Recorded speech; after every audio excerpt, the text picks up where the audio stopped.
Jesus' name we pray. Amen. Amen. Palakpakan po natin ang Panginoon.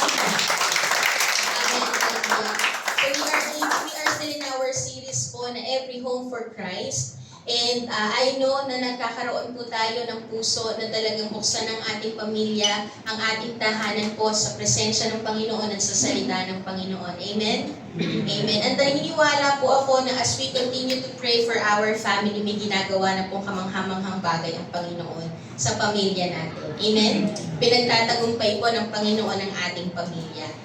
And in this series po, may panawagan po tayo sa bawat isa na makita natin ang halaga at hindi ng impact at magagawa ng isang Christ-centered family ng ating bansa. Yun po yung una po may binigay na mensahe ng Panginoon sa atin. That if we want to produce a godly generation, we need to produce a godly family. Amen? Doon po siya talaga mag-uumpisa. Parang halimbawa na lang po, if we want to restore a forest, ano po yung unang bagay na dapat mong gawin?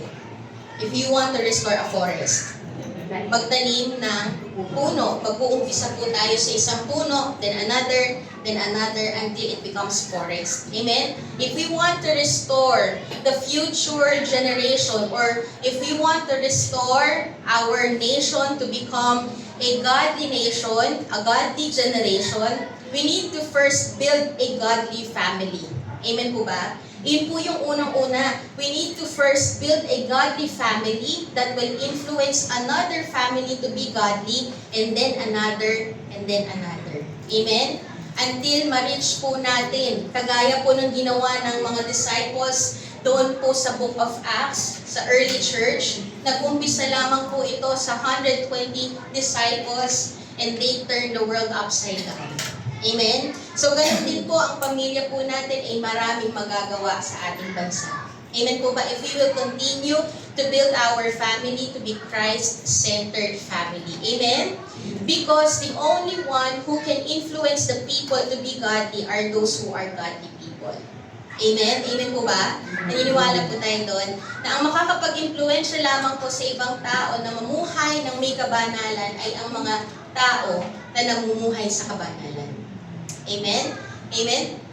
So, kagaya po ng mensahe po natin nung nakaraan, mag-umpisa muna sa tahanan. Discipleship must start at home. Then we can build a godly nation. The only one who can produce a Christ-centered nation are those who have a Christ-centered life and a Christ-centered family. Ayun po ang nais ng Panginoon. Makikita po natin yan sa Malakay 2:15.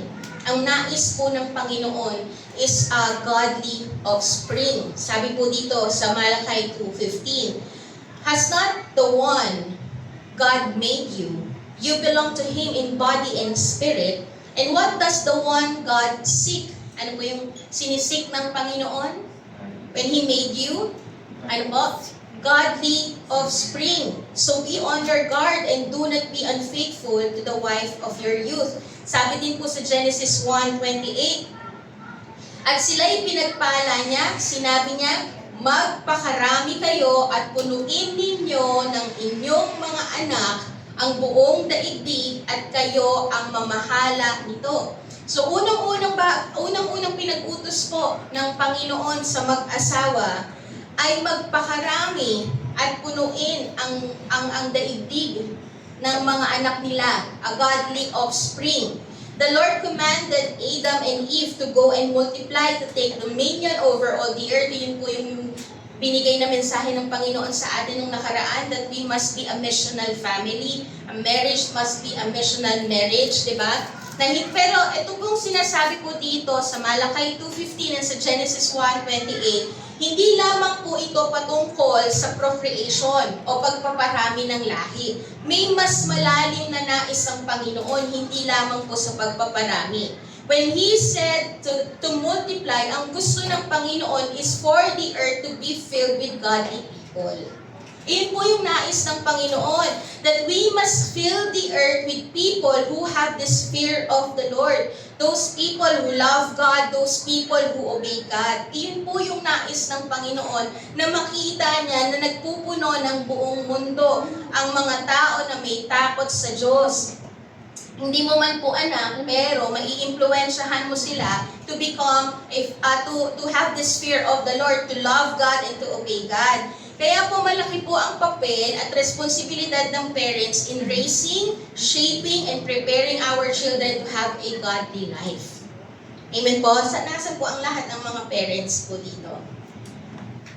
Sa mga single po. Ayan. Single, walang asawa.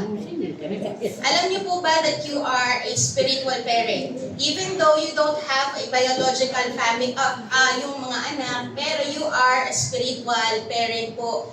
And sa mga kabataan din po, patandaan po natin na ito pong raising a godly generation, hindi lamang po ito patungkol sa panawagan sa mga magulang, but to those young people na naunang manampalataya sa Panginoon.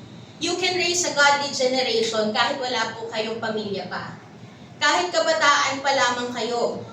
Kasi ang mga kabataan na naunang maging mananampalataya, kayo po ang mag-iimpluwensya sa iyong pamilya na makakilala sa Panginoon. Tayo yon, yung mga kabataan. Nasaan po ang mga kabataan? Yun. Diba? May purpose po ang Panginoon kung bakit kayo ang naunang manampalataya sa Panginoon. Kayo po ang gagamitin ng Panginoon para impluwensyahan ng iyong mga magulang na makakilala sa Panginoon. Amen po ba?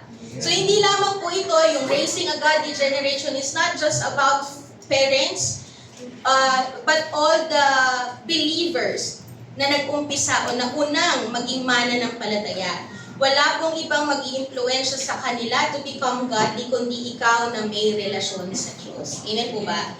Meron lang po akong i-share po sa inyo na kakilala ko po. From TNLF po sila.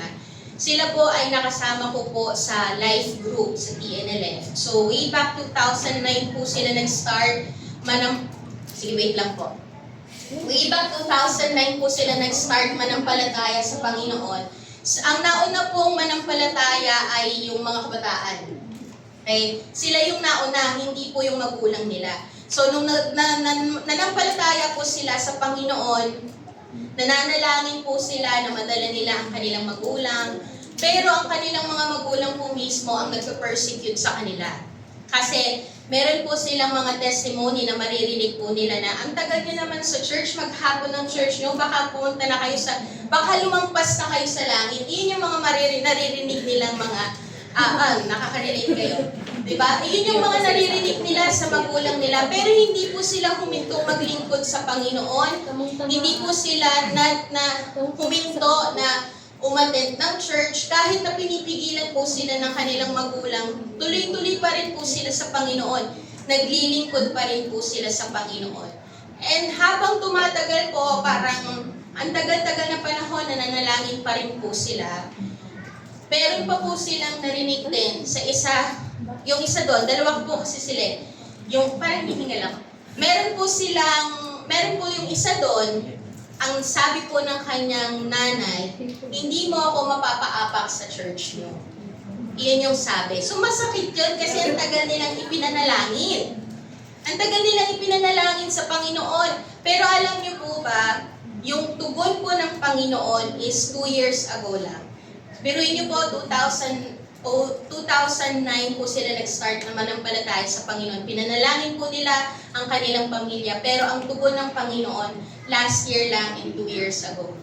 Sila po si Jeng at saka po si Mahal. And sige po, pakita po natin yung picture. Ayan. Ang tagal pong ipinanalangin ni Audrey yung kanyang, naiyak ako. Kasi kasama po nila akong nanalangin para sa kanilang pamilya. And, naiyak ako. Wait lang po. Ayan. And, kahapon po, yung parent po ni Audrey, yung sinasabi po ng mama ni Audrey na hindi mo ako mapapaapak sa loob ng church nyo, kahapon, nag-public declaration po siya na siya ay tagusunod ng Panginoon. Na water baptize po siya kahapon. Ayan. So, wag po kayong manawa, ipanalangin ng pamilya natin. Biruin niyo po, it's been a decade na pinanalangin nila ang kanilang pamilya, pero tumugon pa rin po ang Panginoon. 'Di ba? Yung matagal nilang iniiyak sa Panginoon, ngayon ang iniiyak na nila is yung dahil sinagot ng Diyos ang kanilang panalangin. Yung isa po si Jem, kasama na rin po niya ang kanyang pamilya na magpuri sa Panginoon, sumamba sa Panginoon. Ang tagal po nilang ipinanalangin yan. And kasama na po nila ang Panginoon. Magkasama sila na nagpupuri sa Panginoon. So wala pong imposible talaga sa Panginoon. Kahit nakabataan ka. Kasi minsan, iniisip nila, konti lang ang authority ng mga kabataan, mahihirapan silang dalhin ang kanilang magulang sa Panginoon. Pero, makikita po natin ang patutuon ng mga kabataan na to dati, na tumutugon ang Panginoon sa mga panalangin natin. Amen po ba?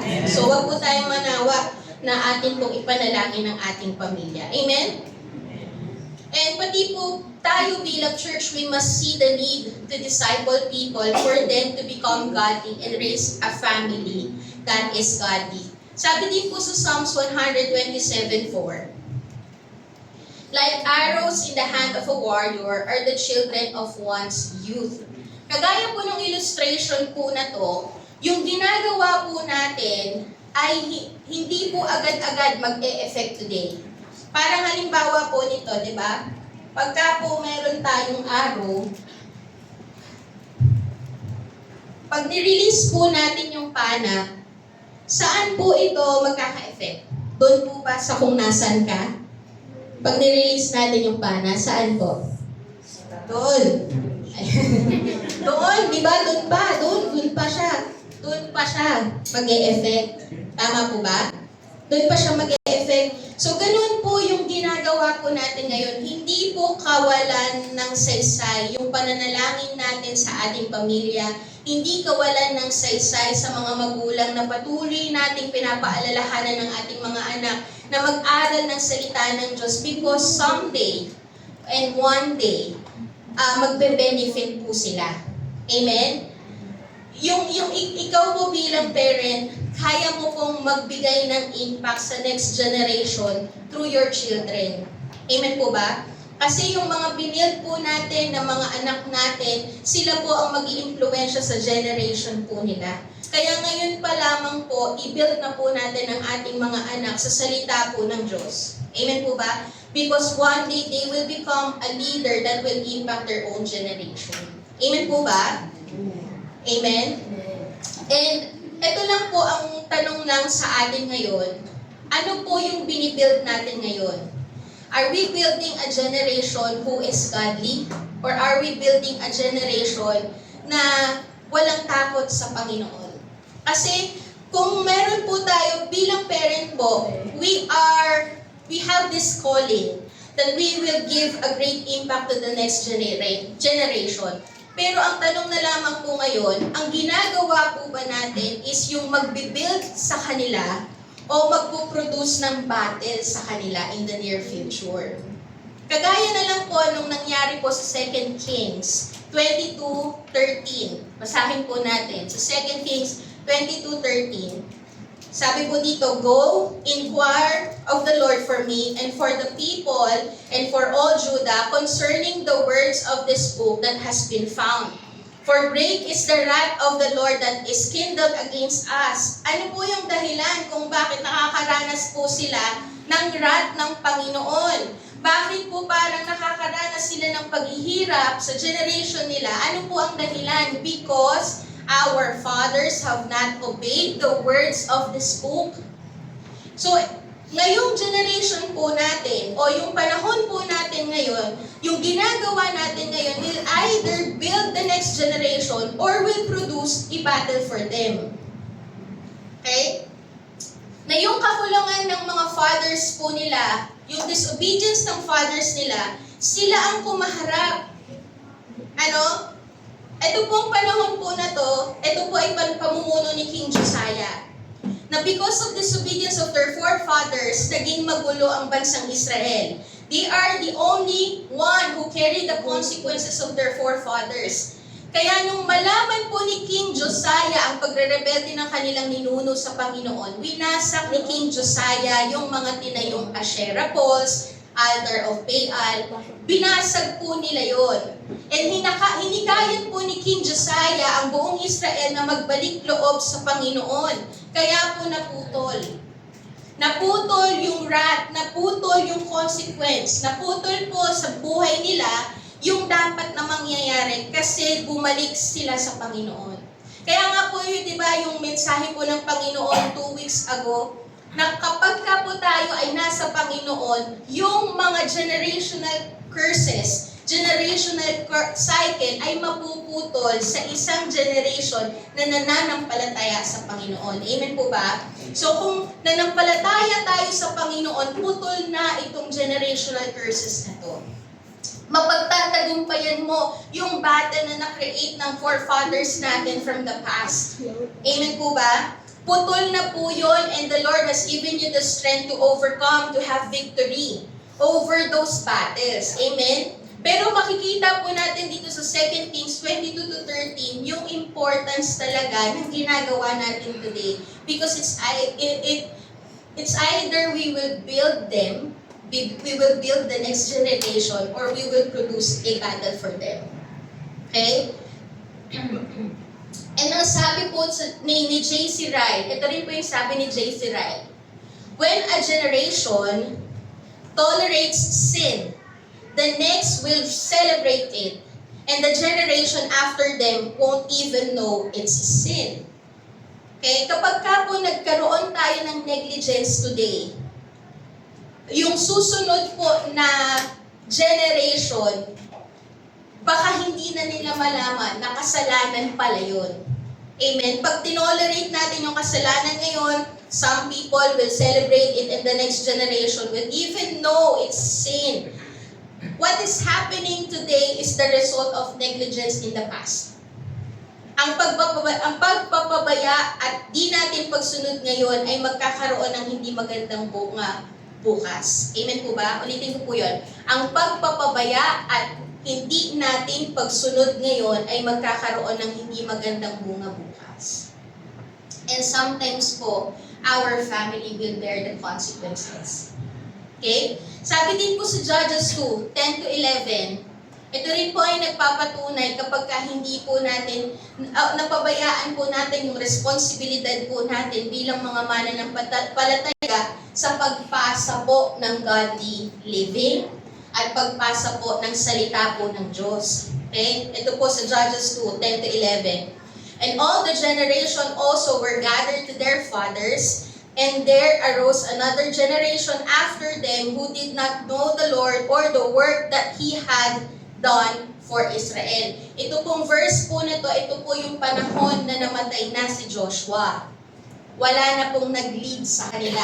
Yung mga naiwan na mga leaders sa bansang Israel, di ba naglagay po sila ng mga leaders sa bawat tribe? Yung mga leaders po na yun na supposed to be, ipapasa ang salita ng Diyos, ipapasa yung godly living, ipapasa yung kwento ng ginawang pagliligtas ng Panginoon, hindi po nila ginawa. Okay?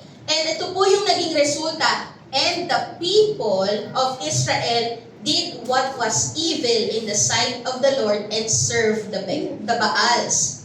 Iyan po yung nangyari kapag wala pong leader, walang parent na nagpapasa ng godly living, nagpapasa ng word ni Lord, nagpapasa ng patotoo sa kabutihan ng Panginoon, mag-create po tayo ng generation na hindi naglilingkod sa Diyos. Mag-create po tayo ng generation na gagawin na lamang kung ano ang tama sa mata nila pero hindi na tama sa mata ng Diyos. And ito rin po yung sinabi, and the people of Israel, ano po yung verse 13? Next po, verse 13. They abandoned the Lord and served the Baals and Ashtaroth. Yun po yung nangyari. This is the danger of neglecting our responsibility to pass the Word of God. Ito po yung mangyayaring resulta sa isang pamilya o isang mananampalataya, isang leader, na mananampalatayang leader, na nineneglect yung responsibility po nila to pass the Word of God and to pass a godly living. We are building a future that abandons God. Ganun po yung mangyayari. So if we will fail to transfer a godly living, our children will suffer because we didn't build a godly future for them. Amen po ba? Kaya po napaka-importante na ngayon pa lang makita na natin yung importance ng building a godly generation today. Building a godly family today.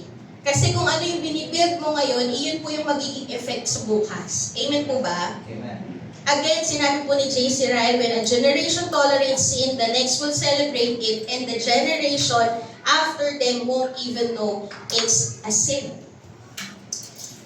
So, how to raise a godly generation? Paano nga ba tayo mag-raise ng godly generation? Una po is, we need to give God the center seat in the family. Yan po yung unang bagay na dapat po natin gawin. We need to give God the center seat in the family. Sa isang tahanan, maganda na naisip po natin na maranasan palagi ang presence ni Lord by doing family devotion. Kaya po, we do encourage po na kung nagkakaroon po kayo ng family altar, nagkakaroon po kayo ng family devotion at nahinto, ibalik po natin yon. Amen po ba? Yes, ang paglago po natin ay personal. Tama po? Ang paglago natin ay personal. Pero maganda po na isang pamilya ay sama-sama pong nagpupuri at sumasamba sa Panginoon, sama-sama po na nag-aaral ng salita ng Diyos. It's good po na ang isang pamilya ay nagkakaroon ng family devotion. Amen? That the married couples are always praying together. Ang buong pamilya natin ay sama-samang pumupunta sa church. Sikapin po natin na dalhin talaga natin ang buong pamilya natin sa loob ng church. Amen po ba? Sikapin po natin na dalhin natin talaga ang buong pamilya natin na sumamba sa Panginoon at maglingkod sa Panginoon. Kagaya na lang po nung sinabi ni Joshua, ang commitment po niya sa Panginoon and before the people of Israel.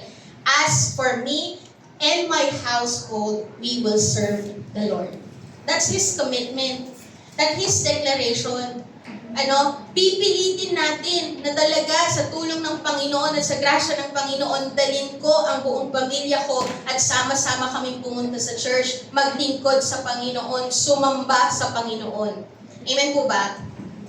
Alam niyo po, I am so blessed na sa ganitong klaseng lifestyle po ako ipinalaki ng aking mga magulang. Noon po kasi aaminin ko po, nung ako po ay kabataan pa, way back 5 years ago. Nung kabataan ko po, tamad na tamad talaga ako mag-church. Sobrang tamad na tamad akong mag-church. Talagang pipilitin po ako ng nanay kong bumangon. Laging sasabihin nun, tanghali na, gumising ka na. Magsasimba tayo, gumising ka na. May times pa po yun, hahatakin ako nun. Ibabangon talaga ako nun. Pipilitin talaga ako. Kasi tamad na tamad talaga akong mag-church noon. Dumating pa po ako sa punto na dahil na willy akong mag-badminton, mas pinipili ko ang pagbabadminton ng Sunday kaysa magsimba. Napagalitan po ako ng tatay ko noon. And it's okay na mapagalitan kasi talagang gusto nila na madala ako sa Panginoon, madala ako sa church. Yun po yung lifestyle na gusto nilang matangan ko, yung talagang makasanayan ko yung lifestyle na every Sunday nasa church ako. And praise God po kasi yun po yung na-build po sa akin. And I am blessed that that is the lifestyle na binuild po nila sa akin. Amen? Kaya po bilang mga magulang, bilang mga leaders po ng tahanan, o tayo po na talagang naunang manampalataya sa Panginoon, i-encourage natin ang ating buong pamilya na sumama sa atin sa church. Sumama sa atin sa church, maglingkod sa Panginoon, magpuri sa Panginoon. Because the greatest and beautiful thing that will happen in your life is to have a right relationship with God and serve Him. Amen po ba? Iyan po ang pinakamagandang makita sa isang pamilya. That all of our family have a right relationship with God and serve Him. Ang sarap po na from generation to generation of our family, nakikita natin na talagang natatransfer yung salita po ng Diyos. Amen? Na kagaya po, di ba, yung sa lahi or yung family po ni Nanay Saling, 4 generations na sila eh. Di ba po? Nakaka-bless. Na 4 generations na sila, Nanay Saling, Mama Tess, Ate Mariel and Leia, tas yung mga apo. 4 generations na. Ano? Napakasarap po na ang buong sambahayan ay maglilingkod at sasamba sa Panginoon, kikilala sa Panginoon. Magiging makabuluhan ang buhay natin when we start to serve God together. Amen po ba? Amen? Makabuluhan po ang buhay ng isang kabataan na sa murang edad pa lang na-hit na nila or na-bullseye na nila ang purpose ng Diyos sa kanila. Amen? Murang edad pa lang, kinikilala na nila ang Panginoon, sinasamba na nila ang Panginoon, sumusunod na sila sa salita ng Diyos, naglilingkod na sila sa Panginoon. Napakasarap pong makita na sa murang edad, they already hit the purpose of God in their lives. Amen? Amen. And their purpose is to love God and to please Him. Yun po in short, ang purpose po natin is to love God and to please Him. Doon po natin dalhin ang ating mga anak. Doon po natin dalhin ang ating buong pamilya. Amen po ba? Amen. Ito po ay paalalang muli sa atin. If nawala po sa atin yung intentional talaga na pagnanais na madala natin ang ating buong pamilya, pinabalik po tayo to be intentional. Amen? Pangalawa po, you need to offer your children back to God. Offer your children back to God. As parents po, tandaan po natin na we don't own our children. Okay? And they belong to God and they should be offered back to God.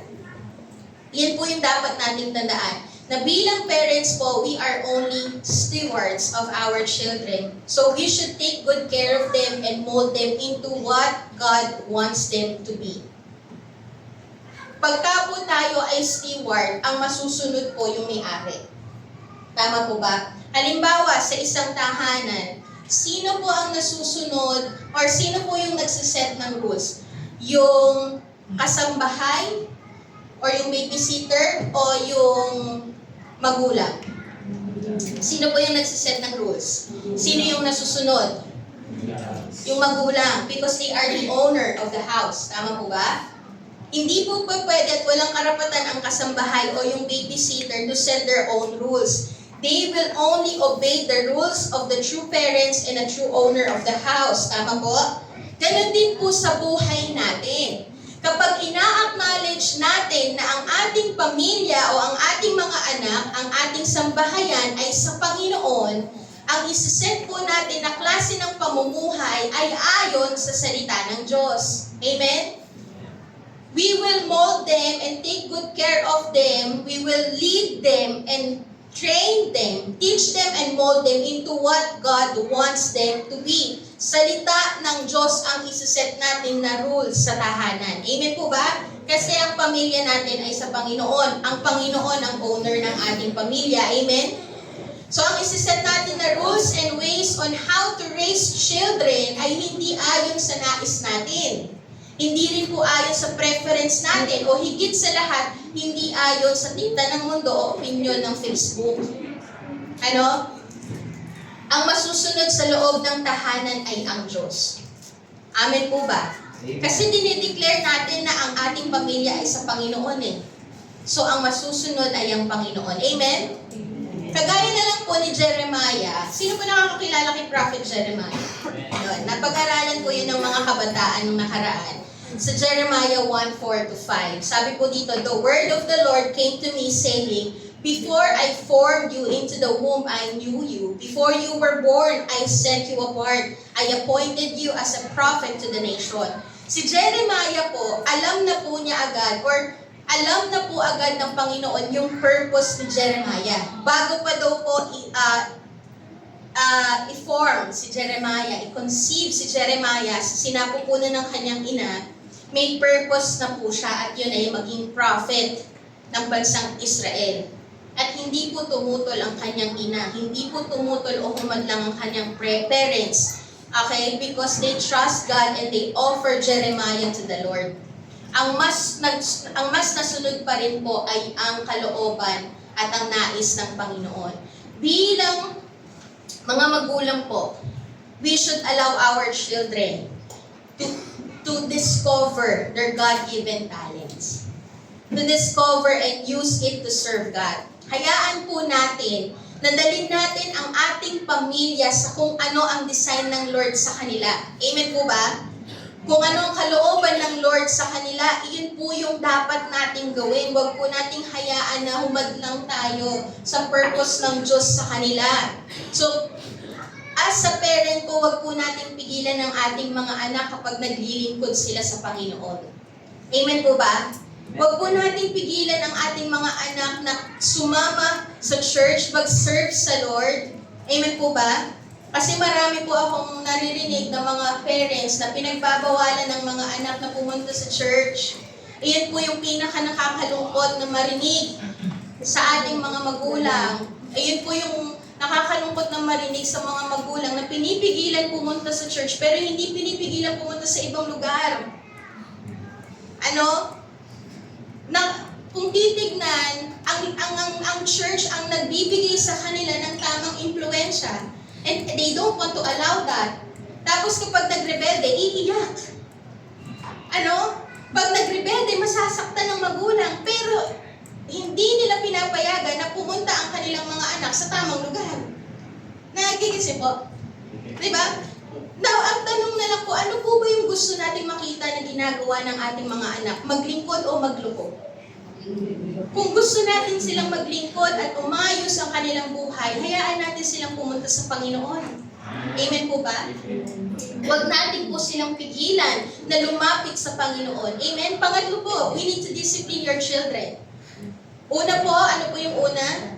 Give God the center seat in the family. Pangalawa, offer your children back to God. Pangatlo, discipline your children. To make our children godly, they have to be molded with discipline. Out of love, not out of anger.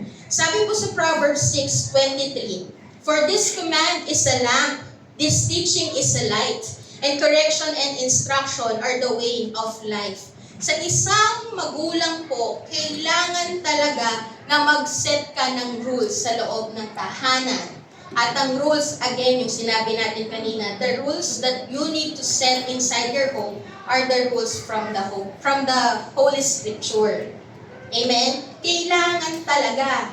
You need to teach them kasi iyan ang magbibigay ng liwanag sa kanila. You need to correct them. You need to instruct them. Kailangan may correction talaga sa loob ng tahanan. Huwag po nating hayaan na nagkamali na ang anak natin, kakampihan pa natin, lalaki po sila na hindi na malaman kung ano ang tama at mali. Amen po ba? You need to correct them, you need to instruct them, because correction and instruction po, sabi dito, are the way to life.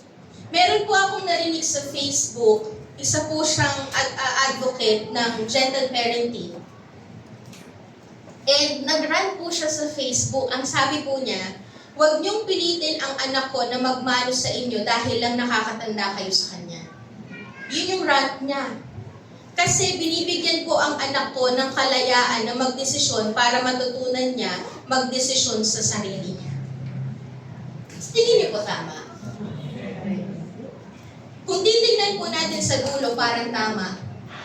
You are building your children to be independent, na magdesisyon sa sarili nila. Parang parang gusto niya na i-build na yung kanyang anak na magdesisyon on her own.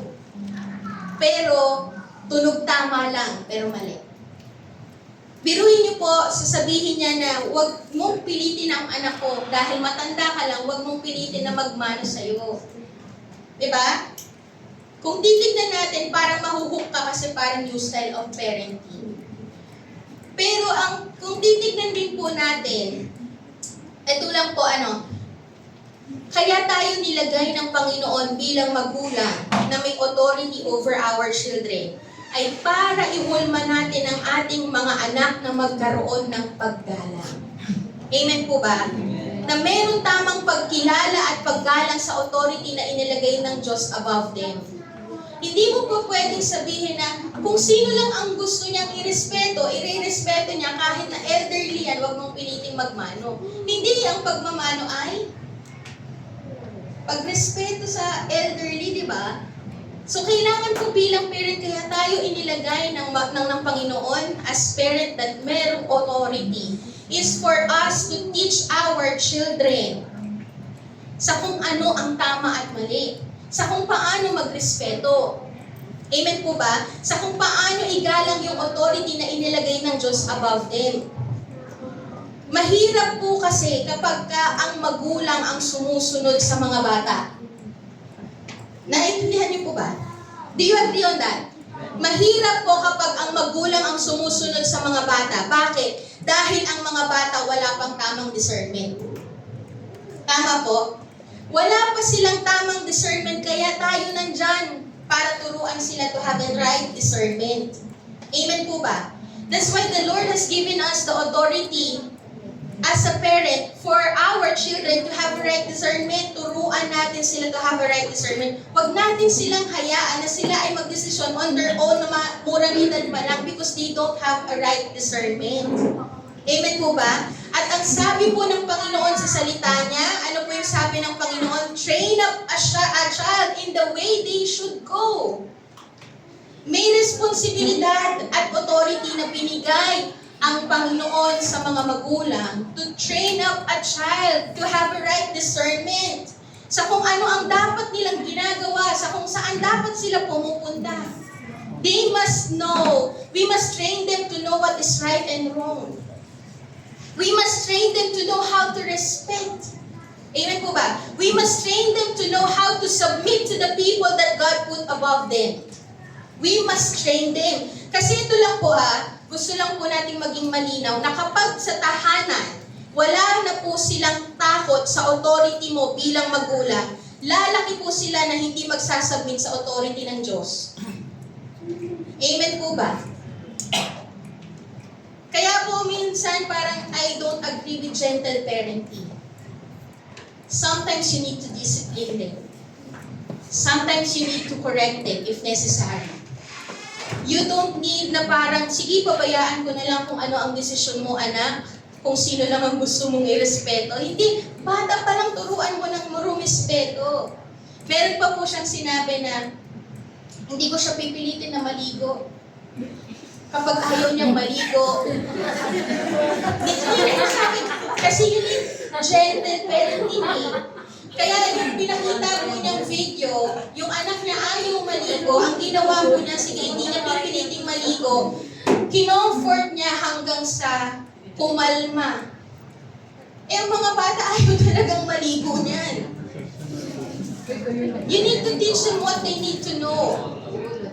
Amen? Kasi nga po ang mga bata wala pang right discernment at ikaw po yung magtuturo sa kanila doon kung ano ang tama at mali. Amen po ba? Pero kailangan po natin itong balansihin. We need to balance this. Sabi po ng Panginoon sa Ephesians 6:4, di ba? Sabi po doon, Father, do not exasperate your children. Ibig sabihin po, wag po natin silang dalhin sa pagkagalit sa atin kasi nagsiset tayo ng rules na hindi nila kayang abutin. Or ginagamit natin yung authority to, we are abusing our authority na sinasaktan natin sila dahil nagagalit lang tayo. Hindi po dapat din ngayon. Ganon. Kasi ang pagdidisiplina po ay pagsasanay at pagtuturo sa kanila ng tamang character at tamang pamumuhay. That's discipline. Amen? And ano po yung mga bagay na dapat po nating ituro sa kanila? Intimacy with God, integrity and honesty. We need to teach them to speak what is right. We need to teach them kung ano, yun na magsabi ng katotohanan. We need to teach them to have integrity na tumayo sa kung ano ang tama kahit walang nakakakita. Amen po ba? And we need to teach them how to love. Kailangan po sa loob ng tahanan makita na kung ano ang tamang pag-ibig na galing sa salita ng Diyos. Kasi kapag hindi po nila nakita ang tamang pag-ibig sa salita ng Diyos sa loob ng tahanan, hahanapin nila yan sa labas. At pag nahanap nila yan sa labas, maling pag-ibig ang makikita nila. Pag nahanap po nila yun sa mundo, maling pag-ibig ang mahahanap nila.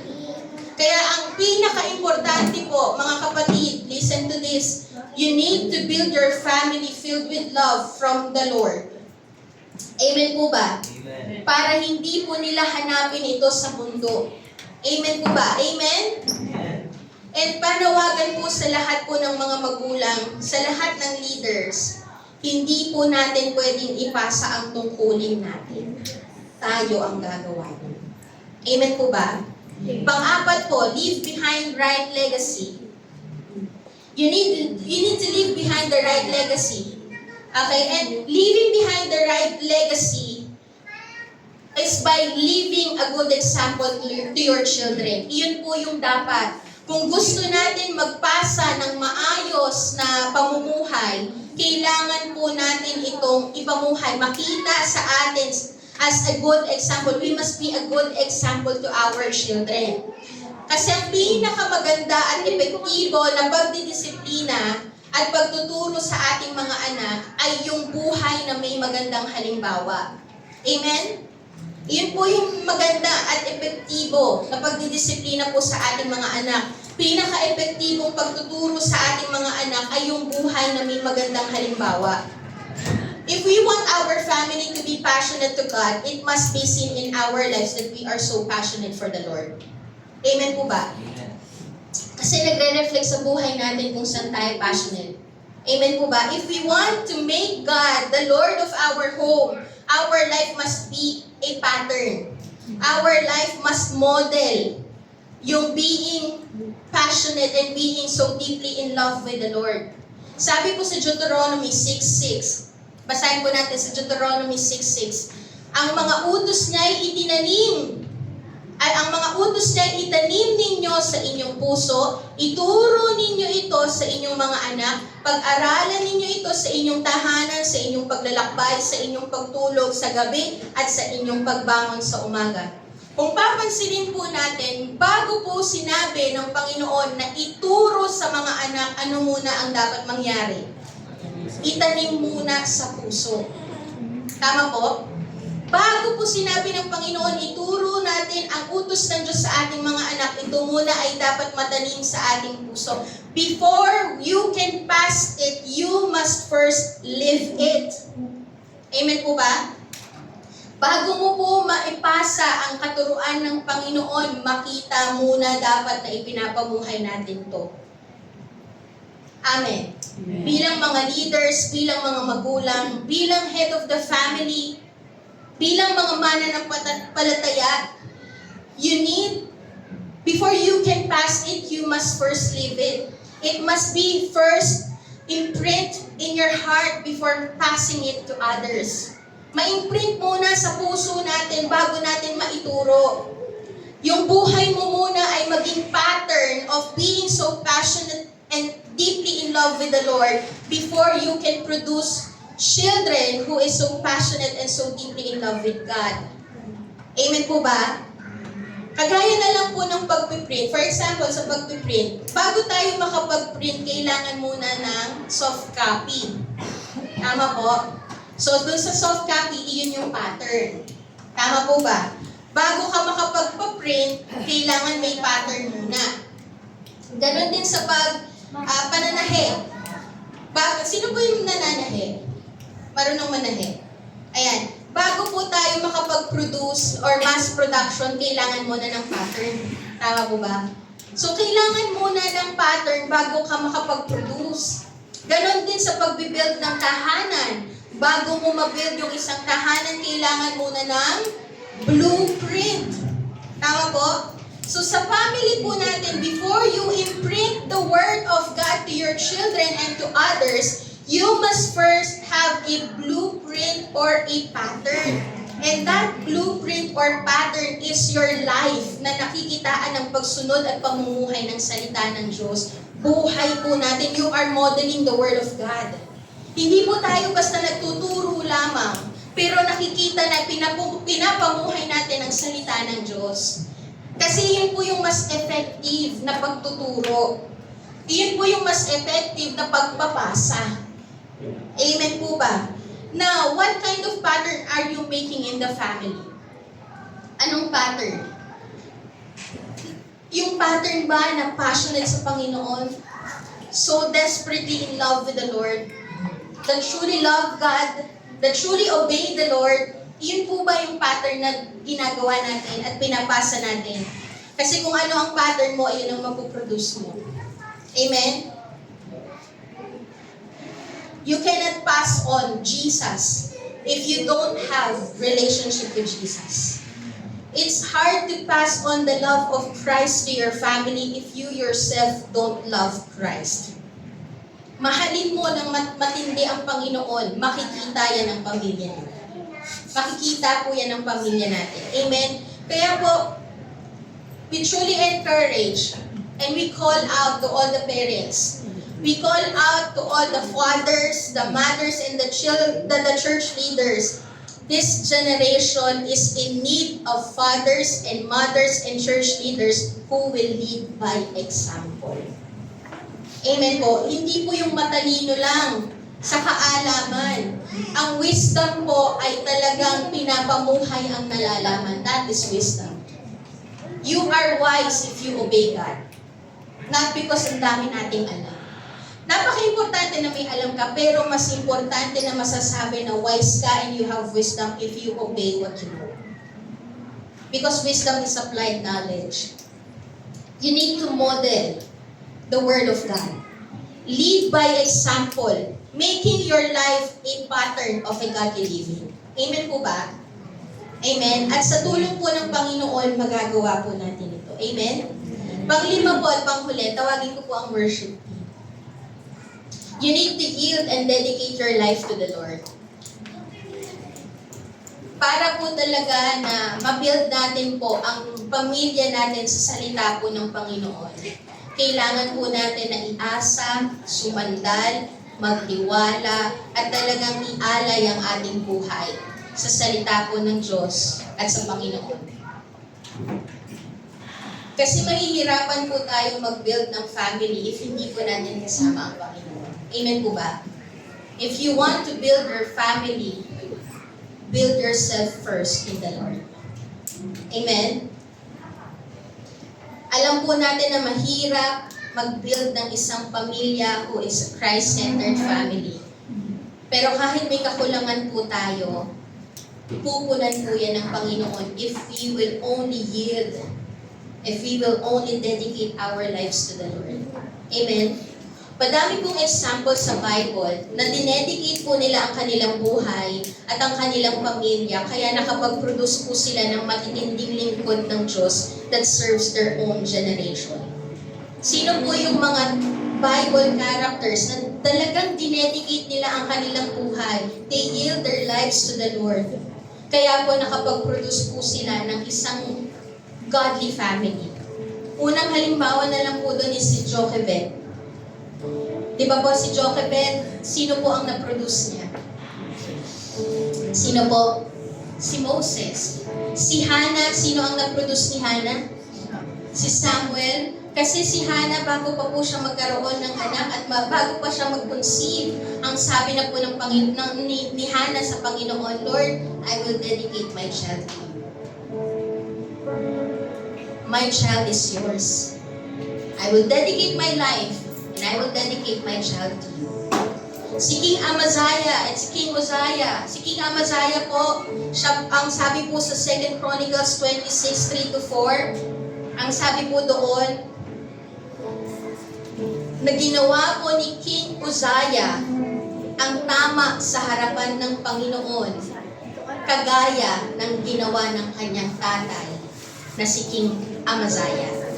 So makikita po natin that if we are building a godly pattern, we will produce a godly generation.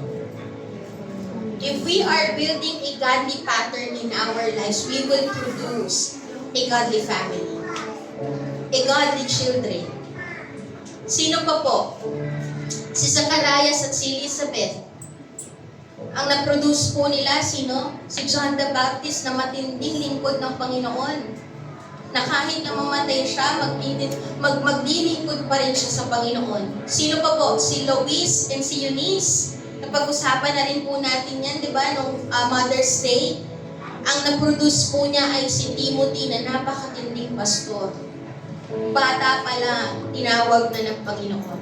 Those parents dedicate their lives and their family to the Lord that produces godly offspring that make a great history to accomplish the plan of God to the nation. Yung mga magulang po na yon ay talagang dinedicate nila ang kanilang buhay sa Panginoon, Dinedicate talaga nila ang kanilang sarili na ipasa ang salita ng Panginoon, ituro ang salita ng Panginoon, ipamuhay ang salita ng Panginoon. Kaya nakapag-produce po sila ng godly offspring that make history to accomplish God's plan to the nation. Ganun po yung gusto ng Panginoon na makita sa atin. We are producing a godly offspring. Kaya po panawagan po sa lahat po ng magulang, church leaders, and even sa mga kabataan na naunang maging mananampalataya sa tahanan nila, you can raise a godly generation if you will give God the center seat of your family. If you will offer your children back to God, if you will discipline your children, you will leave behind the right legacy. Next slide po. You will yield and dedicate your life to the Lord. Yan po yung dapat po natin gawin if we want to raise a godly generation. Give God the center seat in the family. Offer your children back to God. Discipline your children. Leave behind the right legacy. Yield and dedicate your life to the Lord. Pwede po ba tayong tumayo lahat?